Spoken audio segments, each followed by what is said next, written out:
हमारे चैनल को सब्सक्राइब करें और वीडियो सबसे पहले अपने मोबाइल पर पाने के लिए बेल आइकन को दबाएं।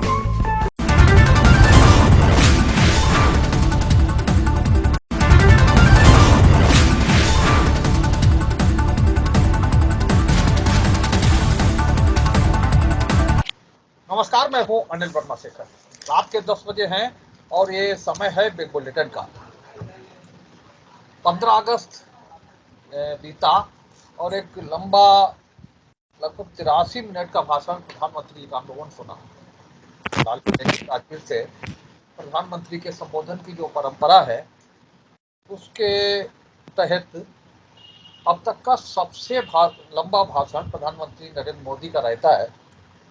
और इसके बाद में भी जिन वादों की तारीख 15 अगस्त 2022 को पूरी होने थी उनके संबंध में मोदी जी ने एक शब्द भी अपने इस भाषण में नहीं कहा। 2022 में जब भारत की आजादी के 75 साल हो तब हिंदुस्तान के गरीब से गरीब व्यक्ति को भी रहने के लिए उसको अपना घर मिल जाए, ये काम मैंने सर पे लिया।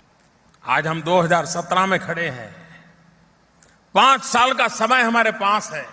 2022 जब आजादी के 75 साल हो तब मेरे देश के गरीब से गरीब का अपना घर हो। 2022 आजादी के 75 साल हिंदुस्तान के हर परिवार के पास गरीब से गरीब हो, गांव हो, शहर हो, झुग्गी झोपड़ी में रहता हो, फुटपाथ पर रहता हो, कहीं पर रहता हो, उस परिवार के पास उसका अपना पक्का घर हो। और मैंने व्रत लिया है, संकल्प किया है कि 2022 आजादी के 75 साल होंगे तब तक हिंदुस्तान में एक भी परिवार ऐसा नहीं होगा जिसका अपना खुद का पक्का घर नहीं होगा।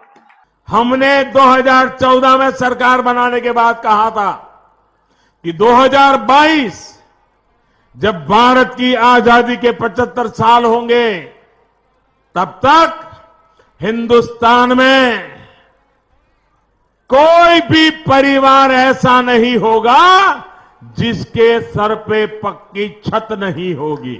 सब भरोसा करें, मोदी है तो मुमकिन है, ये घर सबको मिलने वाला। अभी 4 साल बाकी है। 2022 जब भारत की आजादी के 75 साल होंगे, इस देश में एक भी परिवार ऐसा नहीं होगा जिसका अपना खुद का घर नहीं होगा। भाइयों बहनों, हमने वादा किया है 2022 तक हिंदुस्तान के हर परिवार को अपना घर होगा। उल्लेखनीय है कि सबसे लंबा भाषण प्रधानमंत्री नरेंद्र मोदी जी का रहता है। अटल जी का भाषण 25 से 30 मिनट का होता था। मनमोहन सिंह प्रधानमंत्री रहे 2 बार, 45 मिनट से 50 मिनट तक, 35 मिनट 40 मिनट का भाषण रहा। राजभवन 50 मिनट का। मोदी जी का भाषण 2014 में 65 मिनट का रहा, 2015 में 88 मिनट का, 2016 में 94 मिनट का, 2017 में 56 मिनट का, 2018 में 83 मिनट का, 2019 में 92 मिनट का, 2020 में 90 मिनट का और 2021 में 88 मिनट का और 2022 में 83 मिनट का। ये आंकड़े, ये जानकारी हमने इसलिए दी आपको क्योंकि एक तरह तरह के जो वीडियो हैं, जो प्रधानमंत्री के भाषण के वीडियो हैं, पुराने वीडियो हैं 2014 के बाद 15, 16, 17, 18, वो वायरल हो रहे हैं इस तरह। एक वीडियो वायरल हुआ था जिसमें प्रधानमंत्री ने कहा था कि वो 2022 तक उनका सपना है कि किसानों की आय दुगनी हो जाए। इसके बाद में कांग्रेस है, हैं, उनकी तरफ से वीडियो का कोलाज बना करके वायरल किया जा रहा है, जिसमें ये याद दिलाया जा रहा है, जिसमें प्रधानमंत्री ने कहा था कि 2022 में जब हम आजादी आज़ादी का अमृत महोत्सव मनाएंगे, तब एक भी गरीब परिवार ऐसा नहीं बचेगा जिसके छत जिसके सिर पर पक्की छत न हो। और गुजर गई, का भाषण हुआ 83 मिनट का। उसके बाद में भी छत से लेकर के छत को लेकर, और प्रधानमंत्री जी ने ये नहीं कहा, पूरे भाषण में ये नहीं बताया कि हमने जो संकल्प लिया था 2022 में हर गरीब के सिर पर पक्की छत होने का, वो वादा पूरा हो गया है।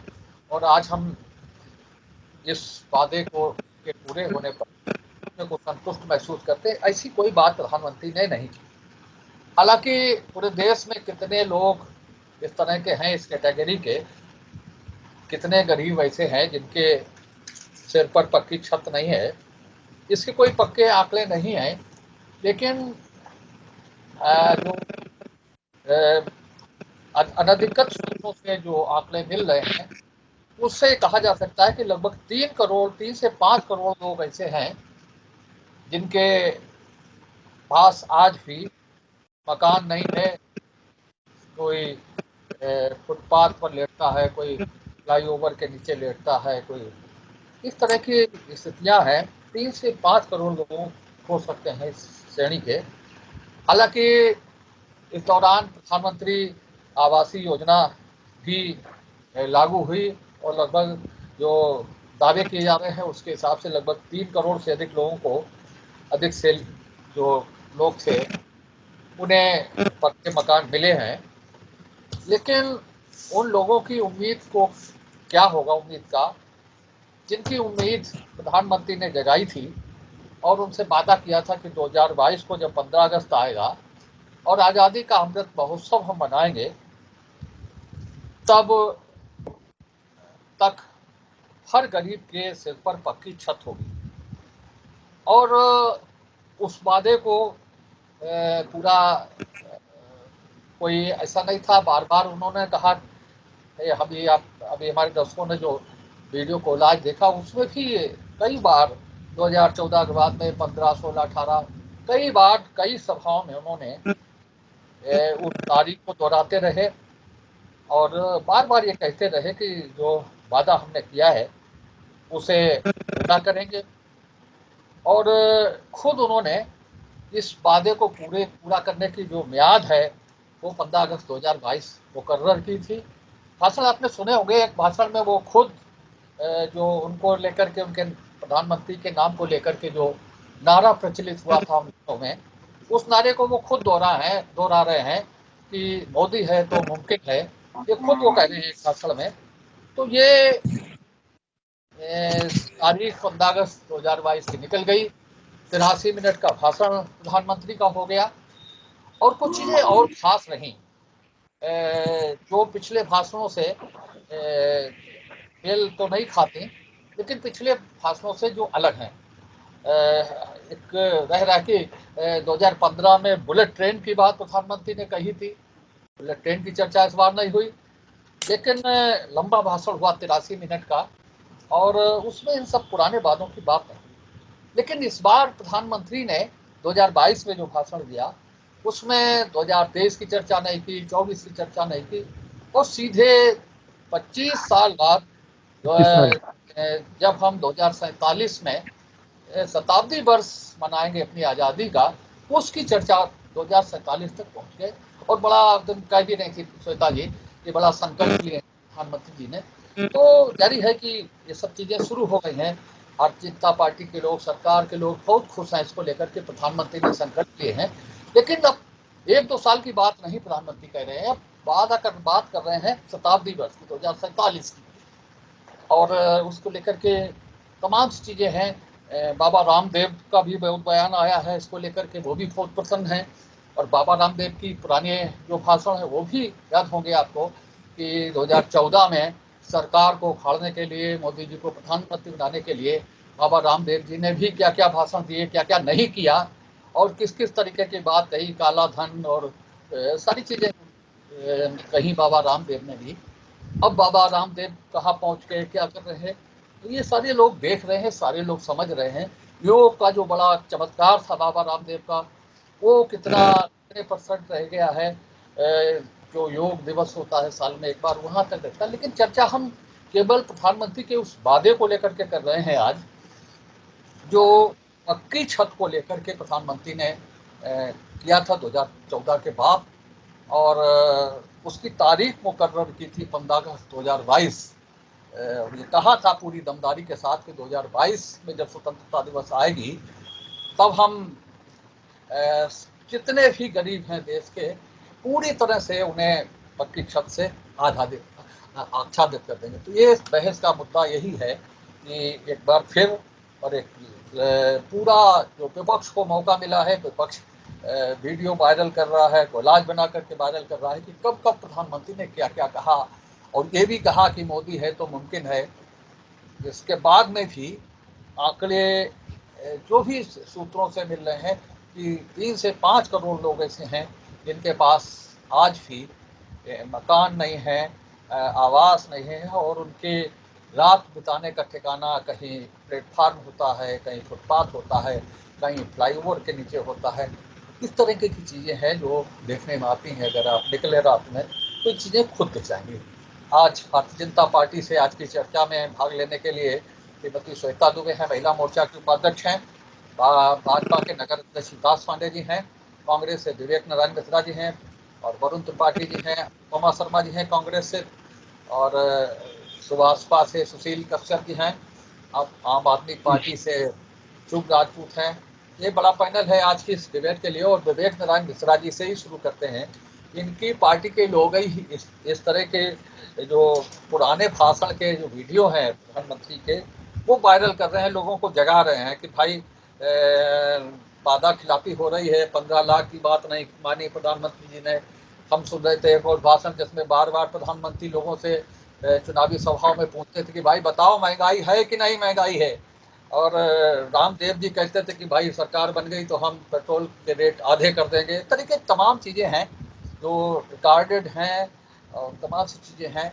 और सबसे लंबा भाषण प्रधानमंत्री का होता है नरेंद्र मोदी जी का।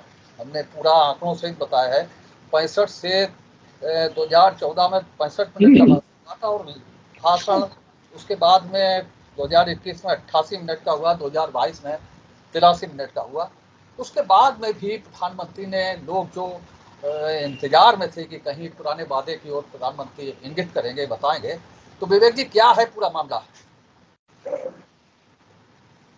कि प्रधानमंत्री जी के जो भाषण है, वो भाषण उनके काफ़ी हैं उनको साबित करने के लिए कि वो कितने दूर तक फेंकते हैं, उनकी फेंक की रेंज कितनी लंबी है। ये उनके भाषण जो पुराने, अगर हमारे सभी साथी सुनने, जिन्हें जागरूक हो जाएं और वो देख लें उनकी रेंज फेंकने की क्या है। अब तो उन्होंने 14 में 22 को तक फेंका था, अब तो उन्होंने सीधे 25 साल फेंक दिए हैं। तो फेंकने की जो उनकी रेंज है, और उसके बाद भी हमारे अंधभक्त इतने खुश हैं। ये देखिए आप पहले, ये उनकी इस फेंकने की क्षमता पे खुश हैं, और कुछ तो हो नहीं रहा है। और यहाँ पे आप देखिए उनके पुराने भाषण की जो बात कही है, वो पुराने भाषण कांग्रेस इसलिए सामने दिखा रही है कि कम से कम इनको कुछ तो शर्म आए, ये देखें तो कम से कम अंधभक्त ये, और पूछे, सवाल करें कि ये आपने क्या कहा था, अब ये क्या है। आपको याद होगा, मैं याद दिला दूं अंधभक्तों को कि मनरेगा के बारे में हमारे जो आज वर्तमान प्रधानमंत्री जी हैं, इन्होंने उस समय क्या कहा था, पूरे देश को मालूम है मनरेगा। और आज उसी मनरेगा ने कोरोना के समय एक बहुत बड़ी योजना साबित हुई, जिससे करोड़ों हमारे प्रवासी मजदूरों को राहत मिली। आप आधार, मैं बहुत कम उदाहरण दे रहा हूं आपको, आधार को लेके हमारे साथियों को याद होगा शायद वो भाषण, तो इन्होंने बड़ी अपनी चिरपरिचित शैली में कहा था, पता नहीं कौन सी ये पुड़िया कांग्रेस लाई है, ये पुड़िया आधार, अरे ये जो आ जाएगी तो हमारे उसमें आसाम से, बांग्लादेश से घुसपैठिए आएंगे, वो आपका हक छीनेंगे। ये इस भाषण, ये शैली इनकी थी। आधार को लेके बहुत लंबी बात करी थी, पता नहीं क्या इसको समझते हैं। और आज उसी आधार को हमारे मोदी जी सुलभ शौचालय से जोड़ने वाले थे। वो तो सुप्रीम कोर्ट का धन्यवाद दीजिए कि सुप्रीम कोर्ट ने मना कर दिया कि इसको आप केवल 6 योजनाओं तक सीमित रखिए, वरना सुलभ शौचालय भी, हमारे अंधभक्त सुन लें, सुलभ शौचालय में भी आधार दिखाना पड़ता, वो तो उससे भी जोड़ रहे थे। ये वही आधार था जिसके लिए उन्होंने कहा था घुसपैठ बढ़ेगी, हमारे लोगों का हक छीनेंगे लोग, ये वही आधार है ये। तो आज इस तरह के भाषण आप देखिए, यहाँ पे मैं एक बात अभी कोट करूंगा, 2 दिन पहले की बात है। हमारे प्रवासी भारतीय जो वहां पे इस समय ब्रिटेन में प्रधानमंत्री की पद के चुनाव लड़ रहे हैं, ऋषि सुनक जी, उन्होंने भी साफ कह दिया कि मैं झूठे वादों के बजाय करने के बजाय मैं हारना पसंद करूंगा। बहुत बड़ी बात कही है ये। हमारे पूरे हिंदुस्तान जो हमारा सनातन धर्म है, जो सत्य बोलने के लिए है, आज ऋषि सुनक जिनको हिंदुस्तान, जिनके पूर्वजों को छोड़े हुए अरसा हो गया, आज उनके अंदर ही भारतीयता बरकरार है, सनातन धर्म के बीज उनके अंदर हैं। उन्होंने ये कहा विदेश की धरती पे कि हम झूठ बोलने और झूठे वादे करने के बजाय हारना पसंद करेंगे। बहुत बड़ी बात है। मुझे उम्मीद है कि शायद हमारे देश के लोग इससे थोड़ा सबक लेंगे। अब बात करते हैं आप 2022, अब तो 2025 की बात कर दी है। अब तो आप 25 की चर्चा करेंगे, 2022 की तो भूल जाएंगे। आप देखिए, इसी वजह से ये जवाबदेही से बचने के लिए आज शायद दुनिया के ये इकलौते प्रधानमंत्री हैं जिन्होंने 8 सालों में एक बार भी प्रेस कॉन्फ्रेंस को फेस नहीं किया। आगे बढ़, यहाँ तक कि जब ट्रंप आए थे तो ट्रंप को भी उन्होंने प्रोटोकॉल के खिलाफ अकेला छोड़ दिया था प्रेस कॉन्फ्रेंस में, और प्रेस कॉन्फ्रेंस में नहीं बैठे थे क्योंकि वो सिर्फ अपनी फेंकते हैं, दूसरे की नहीं सुनना चाहते हैं। जनता के ऊपर क्या बीत रही है, जनता महंगाई से कितनी परेशान है। आज भी 8 साल हो गए हैं, ये बताएं केवल जो आप देश में आज भी हम आत्मनिर्भर भारत की बात करते हैं, एक झूठ हो। आज भी 70% दवाएं जो हैं उनका रॉ मटेरियल चाइना से आ रहा है। आप आत्मनिर्भर भारत की बात करते हैं, जिस मर्सिडीज गाड़ी में आप घूमते हैं वो भी आयातित गाड़ी है। जिस जहाज में आप नेवी खरीदते हैं 9,000 करोड़ के, वो भी आत्मनिर्भर भारत के हैं, वो भी विदेश के जहाज बने हुए हैं। और आत्मनिर्भर भारत की आप बात करते हैं, कहने सर, जो प्रधानमंत्री जी ने शुरुआत में भाषण दिया था कि हम 2022 तक पूरे भारत में सभी के सर पर छत होगी, उसको पूरा करने के लिए भरकस प्रयास किया, लेकिन उनका प्रयास केवल जैसे 15 लाख जैसा था वही साबित हुआ। जैसे पहले था वही आज है। अब 25 तक पहुंच गए हैं तो जनता कैसे विश्वास करेगी कि जैसे 15 लाख वाला जुमला हुआ ऐसे ही ये 22 में भी जुमला हो गया। करते करते जो है जनता को कब तक ठगा जाएगा, एक न एक दिन जनता इसका जवाब देगी। किसान बिल लाए, किसान काले कानून लाए, अच्छा उस समय नहीं फैसला लिया, बाद में समझ में आया कि ऐसे जनता का अहित हो रहा है, किसानों का अहित हो रहा है। अगर समय रहते भारत सरकार फैसले ले लेती तो मैं आपको ये बात का विश्वास दिलाता हूं, कितनी बिंदी सूरत हो गई, कितने कंगन उतर गए, कितनी बहन की जो राखी बांधती है राखी छूट गई, कितने का परिवार छूट गया। इसका कोई इन पर फर्क नहीं है। कितने किसान शहीद हो गए, कोई फर्क नहीं पड़ा। नोटबंदी, क्या हुआ नोटबंदी से? कोई फायदा नहीं हुआ। कोई एक फायदा बताए भारत सरकार की नोटबंदी से ये फायदा हुआ? एक फायदा नहीं हुआ। सिर्फ जनता को परेशान किया गया, कुछ नहीं किया गया। अब इन्होंने बहुत अच्छे और बहुत जोरदारी से भाषण देकर कहा, हमारे माननीय प्रधानमंत्री जी ने, कि सब हर गरीब को हम छत देंगे। हर गरीब से गरीब तबके को एक, मतलब जो है श्रीनगर से लेकर और कन्याकुमारी तक कोई भी एक भी घर, एक भी व्यक्ति नहीं छूटेगा जिसके सर पर छत नहीं होगी। लेकिन 2022 आते आते अब वो 25 तक पहुंच गए। अब आगे देखिए कहां तक जाते हैं, ये उनका निजी मामला है। अब देखिए फेंकने में तो इन्होंने भारत के जितने भी बॉलर हैं, स्पीड बॉलर हैं, उनको भी पीछे कर दिया है। इतने जुमले शायद है कोई भी पिछले रिकॉर्ड में देखा जाए, इतना झूठ बोलकर जनता को किसी ने नहीं ठगा जितना उन्होंने ठगा। किसानों की बात आती है, उनके जो भी बीज हैं, उनकी जो दवाएं हैं, जो खेती किसानी के काम आती हैं, उन पर बेहताशा इतनी वृद्धि कर दी गई है जिससे किसान बहुत परेशान है। छात्राओं की फीस की बात आती है, जहां शिक्षा का स्तर जब तक सुधरेगा नहीं जी तब तक जी भाई साहब, भारत का कल्याण नहीं होगा। 2017 में बहुत धन्यवाद। माननीय मोदी जी ने, हमारे प्रधानमंत्री जी ने कहा था कि जब देश 75वीं आज़ादी का अमृत महोत्सव मनाएगा तो साहब हर गरीब के पास अपनी छत होगी।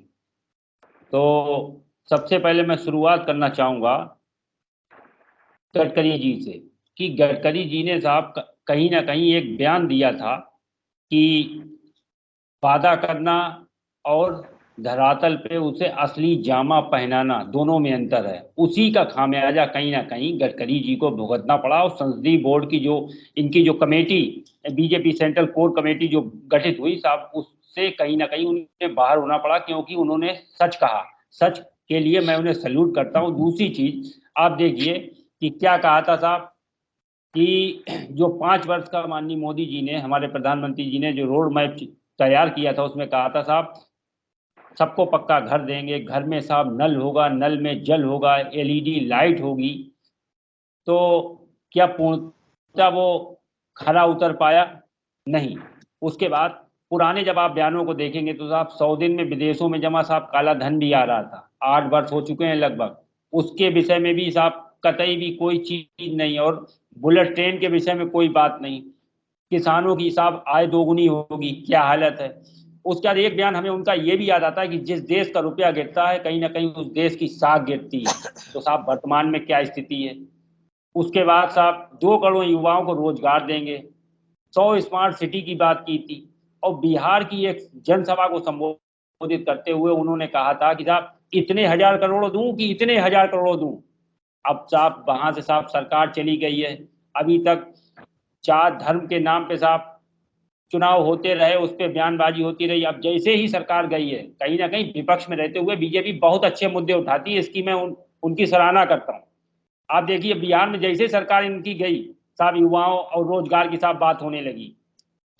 आप देखिए कि किस तरीके से जब सत्ता में होते हैं तो सत्ता में क्या इनकी गतिविधियां रहती हैं, और विपक्ष में होते हैं तब क्या गतिविधियां होती। अब देखिए कि जिस तरीके से जो साहब बयान आया उसमें 25 साल आगे की साहब घोषणा कर दी। तो साहब मैं यही कहना चाहूंगा कि वादा तेरा वादा, पुरानी चीजों को साहब भूल जाइए, उस पर दोबारा उठा के साहब जिक्र ही नहीं करते हैं, क्योंकि उस पर पूरी तरीके से फेल्यूर साबित हुए हैं। अब आगे की 2025 की साहब तैयारी कर दी। तो कहीं ना कहीं ये जुमलेबाजी लगातार जारी है।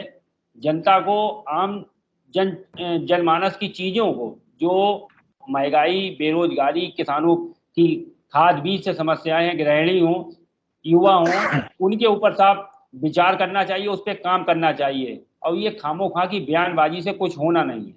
सुशील जी भाई साहब, देखिए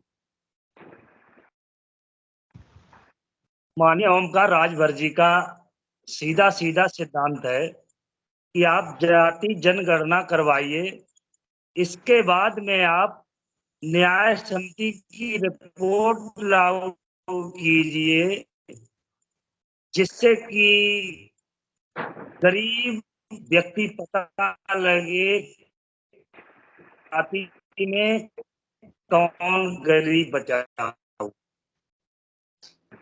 माननीय प्रधानमंत्री जी ने योजना चलाई, घर घर में घर सभी के लिए होगा, सबके ऊपर छत होगी। अच्छी योजना है। मैं तो ये कहते हैं कि सरकार भारतीय जनता पार्टी की कार्य कर रही है। दूसरी भाई साहब मैं बात बताऊंगा, जो निचले अधिकारी हैं इनके ऊपर लगाम कसी जाए कि ये जो व्यक्ति रिश्वत देकर के जिनके मकान बने हुए हैं उनको ना देकर के जिसको मकान नहीं है उसको देना चाहिए। जो सरकार तो सभी के लिए कर रही है, सरकार एक आदमी के लिए कर रही है, और न ही सरकार जो है ये कह रही है कि हम एक जाति विशेष को हम मकान देंगे या हम मकान नहीं देंगे। तो मैं तो ये कहूंगा कि न्याय समिति की रिपोर्ट प्लस जाति जनगणना करवाने के बाद में उसमें लिखना चाहिए कि इनके पास मकान है, इनके पास मकान नहीं, इनके यहाँ बिजली का कनेक्शन है, इनके यहाँ नहीं है। तो जो भी समस्या है ये करना चाहिए। भाई साहब अभी 100 करोड़ रोजगार की बात कर रहे थे, तो मैं तो ये कहता बिल्कुल प्रधानमंत्री जी ने ये वादा किया है 100 करोड़ का, लेकिन क्या कारण रहा होगा नहीं दे पाए। कोरोना काल भी चलता रहा। दूसरी भाई साहब मैं बात करूंगा कि जाति जनगणना माननीय ओमकार राजभर ने अभी कहा था थोड़े दिन पहले, जब सरकार वहां बिहार में पलटी तो उन्होंने कहा अभी तक जो हमारे मुख्यमंत्री जी वहां के थे तो वो इस समय भी मुख्यमंत्री हैं और इससे पूर्व भी मुख्यमंत्री थे, तो वो हमारे प्रधानमंत्री जी के पास गए हुए थे, तो सभी बिहार के जो भी नेता थे पक्ष विपक्ष के सभी लोग जाकर के वहां गए और कई जाति जनगणना करवाई। भाई यार चलिए अभी आपने कहा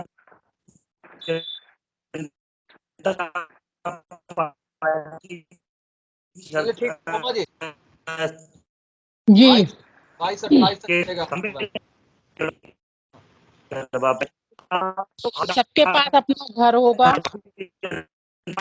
आजादी की 75वीं वर्षगांठ और अमृत महोत्सव तक अच्छा जुमला था जो लगातार हमारे प्रधानमंत्री जी अपने पूर्व के भाषणों में देते रहे हैं,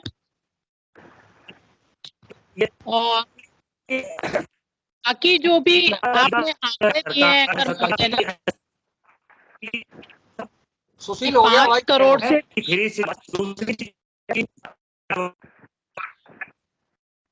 कि 5 करोड़ से 3 करोड़ जनता के पास अपना घर नहीं है, लेकिन मुझे लगता है कि प्रधानमंत्री जी की जो चुनावी नजरिया है ना, केवल सत्ता पे काबिज रहने का नजरिया है, उसके चलते अभी वोटों की मजबूरी और कोरोना के बहाने से जो फ्री राशन देने का है ना, वो ज्यादा कारगर है। तो अभी घर देने की बात अभी है नहीं, और वैसे जरूरी भी नहीं है कि दिया जाए, क्योंकि जब से मोदी जी आए हैं 14 से या उससे पहले से, सिवाय कांग्रेस की कार्यशैली या अब तक की सरकारों की कार्यशैली कहना ज्यादा उचित होगा, और अपने जो है वो उनके जुमले रहते हैं।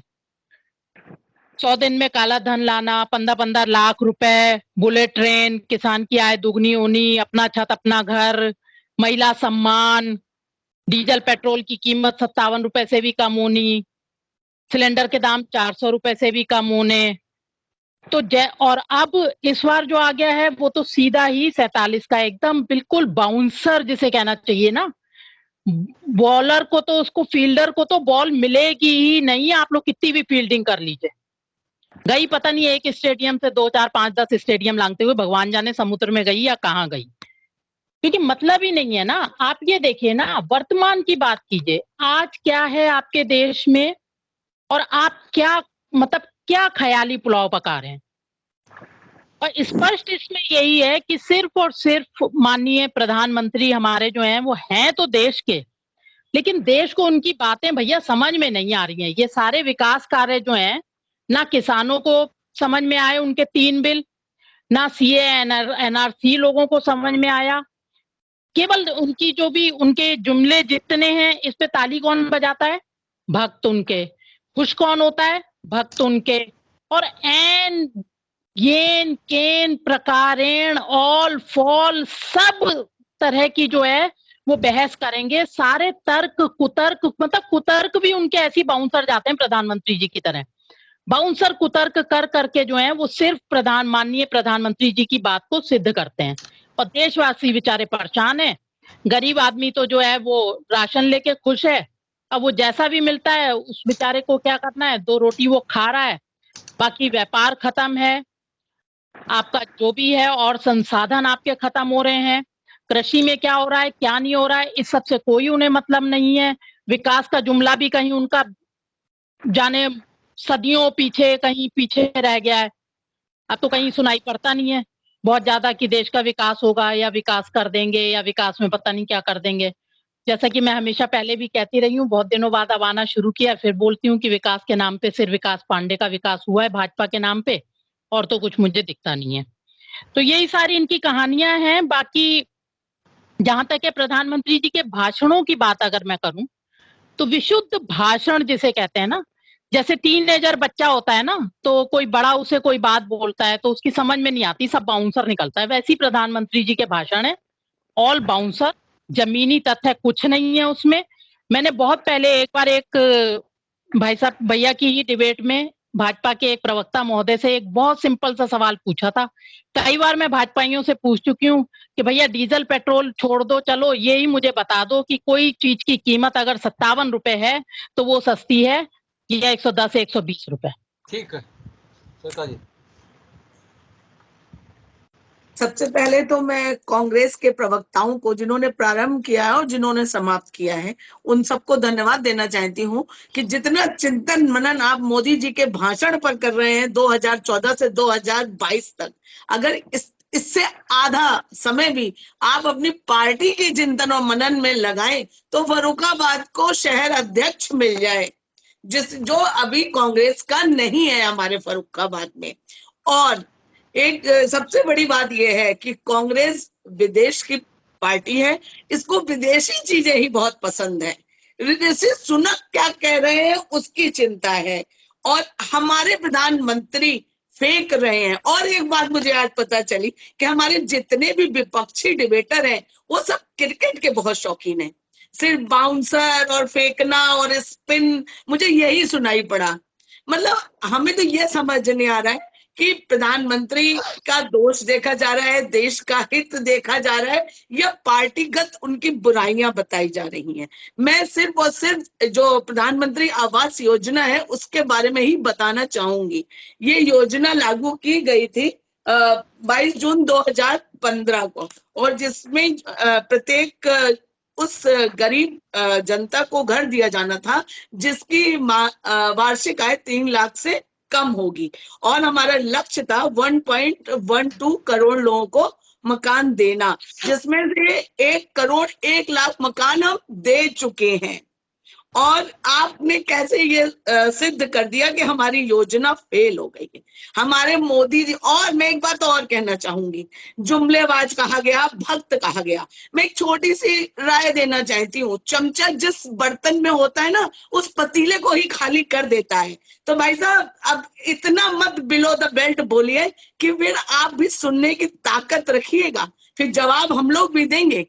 तो कृपया करके आप अपने कांग्रेस रूपी पतीले को खाली करने की कोशिश ना करें, ऑलरेडी वो खाली हो चुका है, उसको भरने की कोशिश करें। और रही बात प्रधानमंत्री, जो हमारा विजन है, हम पिछली बात इसलिए नहीं करते हैं कि हम आपकी तरह, अगर भाषणों पर ही बात की जाए तो इंदिरा गांधी जी ने कहा था गरीबी हटाओ, भारत की गरीबी हट गई है।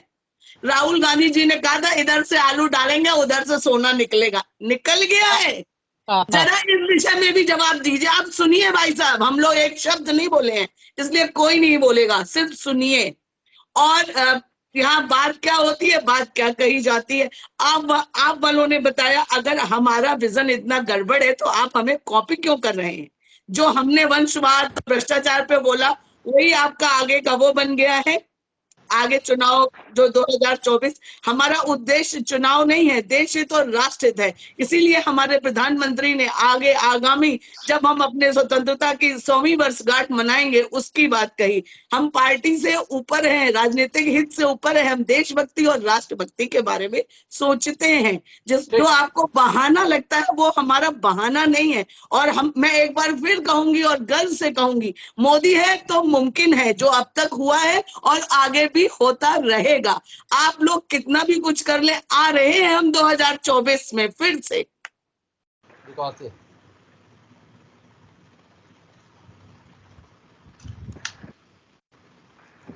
भाई साहब, एडिटर महोदय, मैं कांग्रेस प्रवक्ताओं को इंगित करते हुए बोल रहा हूं, बुझ चुका है उनके हुस्न का हुक्का, बुझ चुका है उनके हुस्न का हुक्का, एक आप ही हैं जो डिबेट में भी गुड़गुड़ाए जा रहे हैं। पहले तो आप समझिए कि इस देश में चमचे नहीं रहते हैं। ये बात समझने का प्रयास करिए, इस देश में जनता भी रहती है और जनता ने ये तय कर दिया है कि आपको कहां बैठना है, आपकी नीतियों को कहां बैठना है और माननीय मोदी जी को कहां बैठना है। ये जनता ने तय कर दिया है और जनता के मैंडेट ने ये साबित कर दिया है कि मोदी जी के विचार और विजन से वो सहमत नहीं है, वो पूरा विश्वास जताती है। तो मुझे लगता है कांग्रेस ऐसे ही चिल्लाती रहे, क्योंकि जितना कांग्रेस चिल्लाएगी उतना हमें संबल मिलेगा और जनता का साथ मिलेगा। मेरा अनुरोध है कांग्रेस और तेजी से थोड़ा चिल्लाना चालू करे। कारण मैं एक छोटी सी बुनियादी सवाल करना चाहता हूं कांग्रेस के साथियों से। पहली बात तो मैं आता हूं प्रधानमंत्री आवास योजना पे। 2015 में ये योजना आई और माननीय मोदी जी का ये व्यक्तित्व देखिए, उनके काम करने की शैली देखिए कि 2.5 करोड़ के लगभग प्रधानमंत्री आवास माननीय मोदी जी ने 7 साल में बना करके उन गरीबों को दिए जिन गरीबों को 60 साल में कभी छत नसीब नहीं हुई। पूरी कांग्रेस के साथी मुझे मिलकर के बताएं। आज फिर मैं एक सवाल खड़ा कर रहा हूं, वरना कांग्रेस के साथी कभी डिबेट में ना बैठे, ये अनुरोध है। मुझे बताएं कि 1985 में एक योजना लाई जाती है, इंदिरा आवास योजना। पूरी कांग्रेस मिलकर बताए। और एडिटर महोदय आपसे भी अनुरोध है, गांव में जाइए, ढूंढिए, मुझे ढूंढ के दिखा दीजिए कि किसी गांव में 5 क्या 2 इंदिरा आवास भी मिल जाए तो मैं जो चुनौती हो वो मैं स्वीकार करने को तैयार हूं। पूरे भारत के गांव में घूम आइए, आपको इंदिरा आवास नहीं मिलेंगे। क्या हुआ उस योजना का? ये वही कांग्रेस सवाल उठा रही है प्रधानमंत्री आवास योजना के ऊपर, जिसने इंदिरा आवास योजना लाई और उस इंदिरा आवास योजना की क्या दुर्गति की इस कांग्रेस ने मिलकर करके मुझे बताए। लेकिन कांग्रेस नहीं बताएगी, अभी इधर उधर की बातें करेगी, लेकिन डिबेट को देखने वाले दर्शकों को कांग्रेस का ये चाल चरित्र चेहरा भी देखने को मिलेगा कि ये जौहरा चरित्र है कांग्रेस का। दूसरी चीज, एक चीज और मैं आपको बता दूं, ये माननीय मोदी जी के संकल्प से सिद्धि का, ये भारतीय जनता पार्टी की कार्यशैली है, संकल्प से सिद्धि। और हम और हर उस लक्ष्य की तरफ जा रहे हैं, चाहे आपका सारे गांव में बिजली पहुंचाने का लक्ष्य हो। आज हमने सारे गांव में बिजली पहुंचाने का लक्ष्य किसने पूरा किया? माननीय मोदी जी की सरकार ने पूरा किया। आज चाहे हर घर में शौचालय देने का काम किया और पूरे देश को ओडीएफ घोषित करने का काम किया, वो किसने किया? माननीय मोदी जी ने किया है, मोदी जी की सरकार ने किया है। और इन सारे कामों के ऊपर सबसे बड़ी चीज है, भारत की जनता ने 2-2 बार मोहर लगा दी है और तीसरी बार वो मोहर और गहरी होने जा रही है। लिख लीजिए आप सब, चाहे जहां मनो वहां लिख लीजिए कि वो मोहर और गहरी होने जा रही है, क्योंकि आपकी नेगेटिव राजनीति आपके लिए काल नहीं। जैसा कि श्वेता जी ने कहा है, भाजपा के प्रवक्ता ने, कि आप चमचे हैं और चमचों का काम अपने ही बर्तन को खाली करना होता है, तो वो आप सब बखूबी कर रहे हैं, ये भी डिबेट से साबित हो रहा है। एक और बड़ी चिंता मुझे हुई कि अभी कुछ दिन पहले भारतीय जनता पार्टी की संसदीय समिति की घोषणा हुई। कांग्रेस के लोगों को गडकरी जी की बहुत चिंता हो गई, क्योंकि उनका कल्चर है। भाई उन्होंने सवाल उठाया, सर एडिटर महोदय, उन्होंने सवाल उठाया। समाप्त हो गया आपका। हाँ चलिए आगे बोलिए। हाँ मैं बहुत जल्दी से हाँ बोलिए। जी मैं कुछ जवाब देना चाहती हूँ। एक मिनट बस, ज्यादा समय नहीं लूंगी। जी श्वेता जी को धन्यवाद मैं देना चाहती हूँ कि जो भी मैंने भाजपा के प्रवक्ता या भाजपा के वार्तालाप की शैली को बोला, उन्होंने उसको साबित किया अक्षरता और अपने वक्तव्य में कुतर्कों की फिर से झड़ी लगा दी। और रही बात घर देने की, तो उन्होंने बोला है श्वेता जी ने कि लक्ष्य पूर्ण हो गया है करीब करीब और वो अपने लक्ष्य की ओर अग्रसर हैं। एंकर महोदय ने बताया है कि मैडम ये नहीं बोला। 1 मिनट चाहूंगा आपका, केवल 30 सेकंड चाहूंगा, केवल 30 सेकंड। लक्ष्य ये नहीं बोला लक्ष्य पूरा हो गया, सुनिए मेरी बात। लक्ष्य ये नहीं बोला कि लक्ष्य पूरा हो गया। हमने 2.5 करोड़ आवास दिए, 2 साल कोरोना की बैच चले गए और ये इसी डिबेट में कहा गया 2 साल कोरोना की बैच। तीसरी चीज, हमने तुम्हारी बोलने दो मुझे, मत टोको। 3 से 5 करोड़ घर जो हैं वो लोगों के पास घर नहीं है और 1 लाख को घर देने की बात कह के भाजपा के महोदय जो 1 करोड़ 12 लाख कहा गया है। ध्यान से सुनिए, ध्यान से। और ये बेघर हो क्यों गए? आपके 70 सालों में घर नहीं दिए गए? ये लोग बेघर रहे कैसे गए? पार्टी चलिए आगे। हाँ बोलिए। जी भाई साहब, देखिए हमारे भाजपा के साथी ने कहा कि इंदिरा आवास के ऊपर साहब प्रश्न चिन्ह लगाया है, तो मैंने बताना चाहता हूँ कि साहब उस समय ये शायद 4 या 5 वर्ष के रहे होंगे जब 1985 की इन्होंने बात की। उस समय बैलगाड़ियां बड़ी मुश्किल से चलती थी। जब भारत आजाद हुआ था 1947 में, तो साहब गेहूं की पैदावार क्या थी और क्या खरीदने नहीं। हरित क्रांति, श्वेत क्रांति, सुन लीजिए, बैलगाड़ियां नहीं थी, साइकिलें नहीं थी लोगों के पास। आप आज की तुलना सन 1985 से करते तो मैं आपको याद दिलाना चाहूंगा, उसी समय कंप्यूटरीकरण भी हुआ था साहब, तब भी आप ही की पार्टी ने विरोध किया था। और दूसरी चीज, हमारे एक भाजपा के साथी ने कहा कि साहब कांग्रेस विदेशी पार्टी है। तो मुझे भाजपा के साथी ये बताए, गांधी जी या वल्लभ भाई पटेल क्या उस पार्टी के नहीं है? वल्लभ भाई पटेल आप की ये मूर्ति बताएं कि आपने कांग्रेस लगवाई। की स्थापना AOU ने की है या नहीं की है, बस इतना बताएं आप, चलिए आगे बढ़े। बस इतना बताएं और मुद्दे पे बात करें। आप लोग मुद्दा भटकाते हैं और फिर हम लोगों से कहते हैं कि हम लोग मुद्दे पे बात नहीं करते हैं। आप वल्लभ भाई पटेल की मूर्ति आप लोगों ने गुजरात में लगवाई, वो उसी पार्टी के अंग थे कि नहीं थे? वल्लभ भाई पटेल मैंने जो कहा, मैंने जो पूछा पार्टी के उसका थे जवाब कि नहीं दीजिए। थे? इसकी कांग्रेस की स्थापना किसने की थी और आपके जो वर्तमान अध्यक्ष हैं वो उनका मूल क्या रहा है ये भी बताइए आप। कांग्रेस सरकार वल्लभ भाई पटेल थे या नहीं थे ये प्रश्न। हिसाब से लड़की का मूल जो है वो तो उसी संस्था के आपको मुझे बताने की जरूरत नहीं है। वल्लभ भाई पटेल भी उसी संस्था के अंग तो थे कि नहीं थे? गांधी क्यों है वडेरा संस्था के अंग थे कि नहीं थे? लड़की का मूल बच्चा क्यों नहीं? माँ के लिए बदल रहा है और बेटी के लिए नहीं बदल रहा है। मत कीजिए, कुतर्क मत कीजिए। बोलेंगे इंदिरा जी क्यों नहीं? इंदिरा जी फिरोज खान क्यों नहीं? इंदिरा जी फिरोज खान क्यों नहीं? कांग्रेस प्रवक्ता जवाब दें, इंदिरा जी फिरोज खान क्यों नहीं है? इंदिरा फिरोज क्यों नहीं? स्मृति ईरानी पर भी जरा विचार करिए। सुन लीजिए भाई साहब, स्मृति ईरानी पर भी जरा विचार करिए, जरा उस पे जरा प्रकाश डालिए। स्मृति ईरानी पर, स्मृति ईरानी जी पर भी भाई साहब प्रकाश डालिए।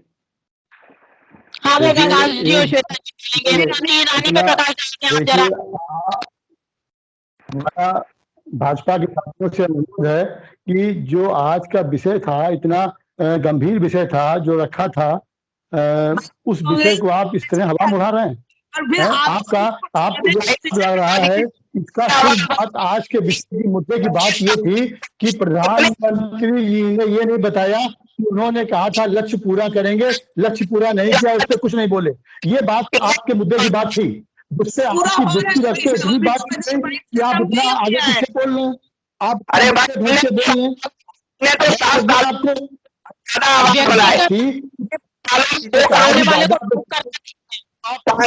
लग गया लगा।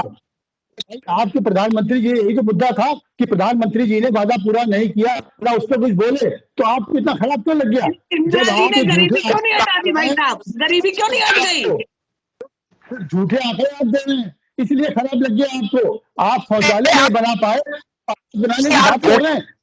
आपके एक ब्लॉक दिखा दिए जहाँ ODF हुआ हो, एक ब्लॉक चैलेंज कर रहा हूँ, छोड़ दीजिए, आपके बस की बात नहीं है। आप एक ब्लॉक बताइए हमें जहाँ ODF हो, सब कागजों पे है। ये सब झूठे आंकड़े आप देके आज इतने महत्वपूर्ण विषय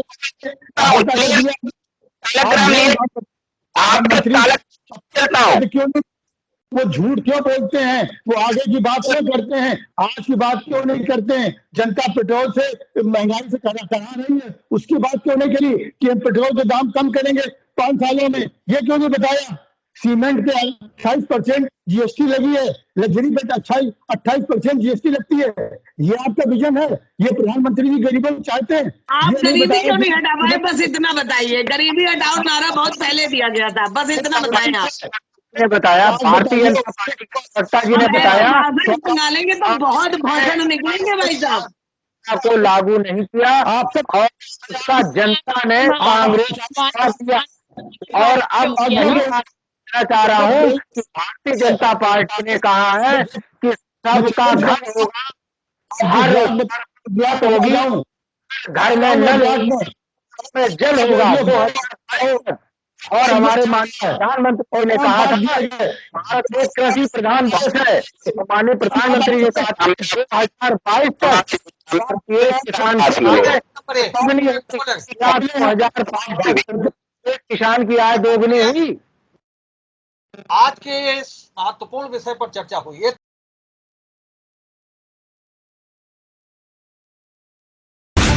आजादी के अमृत महोत्सव के अवसर पर समस्त जनपद वासियों को हार्दिक शुभकामनाएं। समाजवादी पार्टी के राष्ट्रीय प्रवक्ता डॉक्टर अरविंद गुप्ता सर्जन और डॉक्टर कविता शर्मा की ओर से समस्त जनपद वासियों को अमृत महोत्सव के मौके पर बहुत बहुत शुभकामनाएं। आइए इस अवसर पर राष्ट्रीय एकता और अखंडता को मजबूत करने का संकल्प लें। हम संकल्प लेते हैं कि असंख्य देशभक्तों की कुर्बानियों से मिली आजादी को हम हर कीमत पर अक्षुण्ण रखेंगे। प्रयाग नारायण हॉस्पिटल, आवास विकास तिराहा, फर्रुखाबाद। आजादी के अमृत महोत्सव के मौके पर समस्त देशवासियों, खासतौर से नवाबगंज नगर पंचायत वासियों को बहुत बहुत शुभकामनाएं। आइए हर घर पर तिरंगा लगाएं और इस झंडे के लिए संकल्प लें, इसकी शान न जाने पाए चाहे जान भले ही जाए। यशवीर सिंह आर, सदस्य जिला पंचायत फर्रुखाबाद। आजादी के अमृत महोत्सव के मौके पर समस्त देशवासियों, खासतौर से कायमगंज विधानसभा क्षेत्र वासियों को बहुत बहुत शुभकामनाएं। आइए राष्ट्रीय ध्वज तिरंगा की खातिर हम संकल्प लें, इसकी शान न जाने पाए चाहे जान भले ही जाए। सर्वेश अम्बेडकर, पूर्व सपा प्रत्याशी कायमगंज विधानसभा क्षेत्र एवं पूर्व प्रदेश अध्यक्ष सपा अनुसूचित जाति जनजाति प्रकोष्ठ। TSKK public school Narayanpur Farrukhabad की ओर से समस्त जनपद वासियों को स्वतंत्रता दिवस की 75वीं वर्षगांठ के अवसर पर यानी अमृत महोत्सव के मौके पर बहुत बहुत शुभकामनाएं। डॉक्टर मुकेश सिंह राठौर, प्रबंधक एवं पूर्व प्राचार्य DN डिग्री कॉलेज फतेहगढ़ और अनुग्रह प्रताप सिंह, डायरेक्टर। समाजवादी पार्टी के मीडिया विभाग के संरक्षक अनिल मिश्रा और अधिवक्ता अंकुर मिश्रा की ओर से समस्त जनपद वासियों को स्वतंत्रता दिवस की 75वीं वर्षगांठ के मौके पर बहुत बहुत शुभकामनाएं। आइए लोकतंत्र को बचाने के लिए समाजवादी पार्टी के सदस्य बने। आजादी के अमृत महोत्सव के मौके पर समस्त देशवासियों, खासतौर से फर्रुखाबाद शहर वासियों को बहुत बहुत शुभकामनाएं।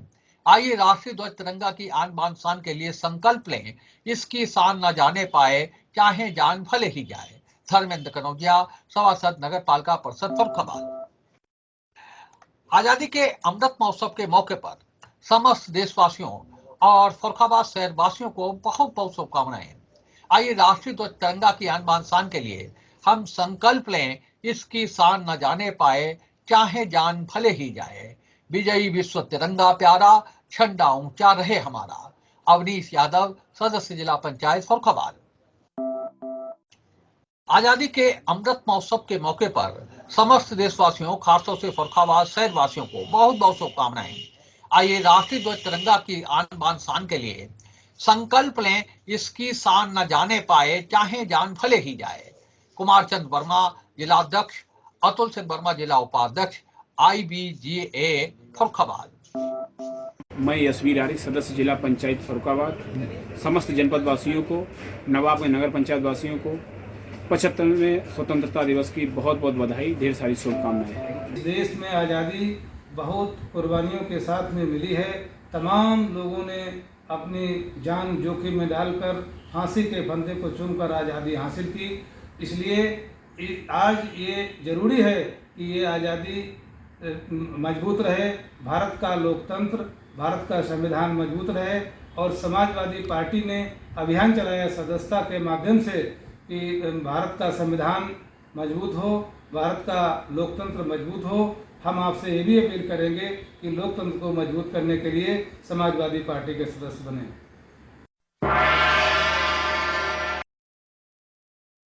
कोई सब दो राय नहीं है, कोई दो फाड़ नहीं है, समाज सब एक है और एक प्लेटफार्म पे खड़ा है। और रानी की जो है जितने लोग सम्मान कर सकें, हम तो कहते हैं। और 4 यात्राएं निकले, कमालगंज निकले, जहानगंज निकले, मोहम्मदाबाद निकले, कोई हर्ष नहीं है। हाँ, फर्रुखाबाद से और निकले। और कल हमारे जो है हाँ अब वो और हमने एक डायरी और आप